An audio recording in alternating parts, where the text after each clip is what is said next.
দিন প্রতিদিন জলাশয় ভরাট করে বহুতল নির্মাণের ঘটনা এখন গা সওয়া। আর জলাশয় বিলুপ্তি থেকে চাষিদের মধ্যে পদ্ম চাষে অনীহা দেখা দিয়েছে। তাই ছাত্রীদের পদ্ম চাষের প্রশিক্ষণ দিচ্ছেন স্কুল শিক্ষিকা ইতি মণ্ডল। স্কুলের মাঠে গামলার মধ্যেই তিনি শেখাচ্ছেন পদ্ম চাষ, যেখানে একটি বা দুটি নয় 5 থেকে 6 রকম প্রজাতির পদ্ম চাষ করা হচ্ছে। বাকি নয়, স্কুলের ভিতরেই ফুটছে পদ্ম। বিকল্প আয়ের দিশা দেখাতে স্কুলে পদ্ম ফুল চাষের প্রশিক্ষণ দেওয়া হচ্ছে। পদ্ম ফুল বাড়িতে চাষ করতে পারবেন তা হাতে নাতে শিখে নিচ্ছেন ছাত্রীরা। স্কুলের ভিতরে পুকুর বানানো না গেলেও পদ্ম চাষ সম্ভব, যেটা করে দেখিয়েছেন কালিয়াগঞ্জের তরঙ্গপুর বড়াল হরলাল গার্লস হাই স্কুলের ছাত্রীরা। ছাত্রীদের এই পদ্ম চাষের প্রশিক্ষণ দিয়ে উৎসাহিত করছেন স্কুলের শিক্ষিকা ইতি মণ্ডল। স্কুলের মাঠে গামলার মধ্যেই তিনি শেখাচ্ছেন পদ্ম চাষ, যেখানে একটি দুটি নয় 5 থেকে 6 রকমের প্রজাতির পদ্ম চাষ করা হচ্ছে, যেখানে রয়েছে micro lotus, white peony, snow white, সিয়াংলি সহ বিভিন্ন প্রজাতির পদ্ম। যে কোনো অনুষ্ঠানেই পদ্ম ফুলের চাহিদা অনেক বেশি। বাজারে এক একটি পদ্ম ফুল 15 টাকা থেকে 20 টাকা দামে বিক্রি করা হয়। শুধু পদ্ম ফুলই নয়, এই পদ্ম ফুলের চারা ও শিকড় বিক্রি করেও মোটা টাকা লাভ করা যায়। তবে কিভাবে হয় পদ্ম চাষ? এই প্রসঙ্গে স্কুল পড়ুয়া জানান, বড় জলের পাত্রে 3 ভাগ কাদামাটি ও উপরের দিকে 1 ভাগ জল রাখতে হয়, যেখানে শেকড় রাখতে হবে।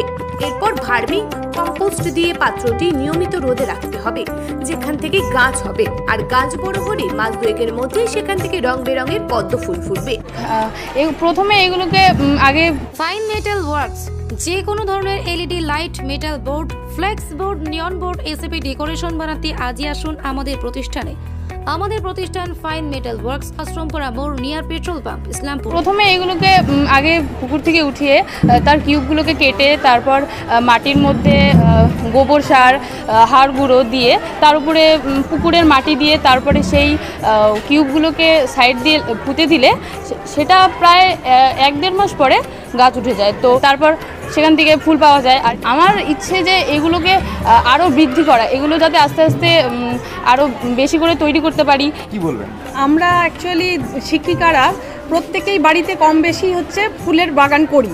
সেই ফুলের বাগান করতে গিয়েই আমি একটা বাগান গ্রুপ থেকেই দেখেছিলাম যে এই পদ্ম ফুলের চাষ বাড়িতেই গামলাতে করা যায়। সেই বাড়িতে আমি প্রথম ফুলের গামলার মধ্যে পদ্মের টিউবার কিনে নিয়ে অনলাইনে আমি পদ্মের চাষ শুরু করেছিলাম। সেখান থেকে আমার মনে হয়েছে স্কুলে যদি একটা করা যায়। আমি এখানে কোনো চত্বরে দেখিনি আজ অবধি স্কুলে পদ্মের ফুলের একটা সুন্দর চাষ হচ্ছে। এখানে এই পদ্মের চাষের পাশাপাশি আমরা কি করতে পারি, এটা একটা লাভজনক ব্যবসাতেও পরিণত হতে পারে। মেয়েরা পদ্মের ফুল বিক্রি করতে পারে, পদ্মের টিউবার বিক্রি করতে পারবে। এটা অনেক, একটা টিউবার যদি আমি কিনতে পারি তার থেকে প্রচুর টিউবার তৈরি হয়ে যায়। আমরা একটা গাছ 2টো গাছ কিনে সেখান থেকে দেখতে পাবেন গামলার মধ্যেই আশেপাশে চারিদিকে আমরা প্রচুর পদ্ম ফুলের চাষ করেছি। এবং এখান থেকে কিন্তু পরিবেশ দূষণেরও সম্ভাবনা নেই, কারণ আমাদের পদ্মের টিউবারের মাঝে গাপ্পি মাছ, মলি মাছ এগুলো ছাড়া আছে। ফলে পরিবেশ দূষণেরও সম্ভাবনা নেই। অনেকেই ভাবে হয়তো জমা জলে ডেঙ্গু মশার জন্ম হতে পারে, সেই লার্ভাও খেয়ে নেবে ওই আমাদের গাপ্পি মাছ, মলি মাছ এইগুলো। ছাত্রছাত্রীরা অবশ্যই উপকৃত হবে। পড়াশোনার পাশাপাশি অন্যান্য দিকেই তাদের বিকাশের প্রয়োজন রয়েছে। তারা নিজেরা বাড়িতে আমাদের পদ্ম ফুলের চাষ, সঙ্গে রজনীগন্ধা, আমাদের স্ট্রবেরি চাষ, আমরা এগুলো শেখাই মেয়েদেরকে।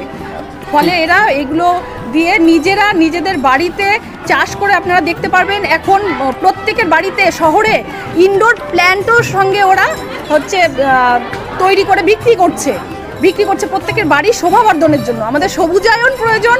আর সঙ্গে পদ্ম ফুলটা আপনারা জানেনই আমাদের জাতীয় ফুল, সেই সঙ্গে পূজা আর্চা বলুন বা যে কোনো কিছুতে আমাদের পদ্ম ফুল খুব বহুমূল্য একটা কি বলবো ফুল একটা বলা যেতে পারে। সব মিলিয়ে জলাশয়ের অভাবে সবুজায়ন থেমে থাকতে পারে না।